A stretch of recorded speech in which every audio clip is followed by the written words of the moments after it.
question from Sir Cruz Pereira. My first question, I have three questions for you. Right?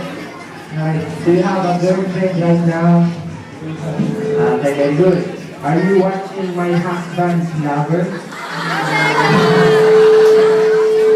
Here's the question. So what will you do?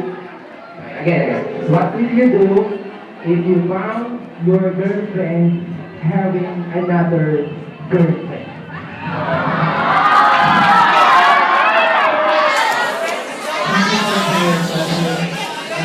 Ano po yung nagtatakil yung nag-iisang babae na pinakamamahal mo.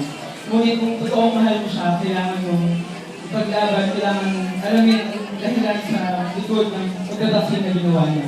Kung totoong mahal mo naman siya, gagawa niya yung dahil may mahal na siyang iba na makapagpasaya sa kanya, mahigit sa'yo, then tayo po na pakawalan siya para mas maging masarap sa buwan.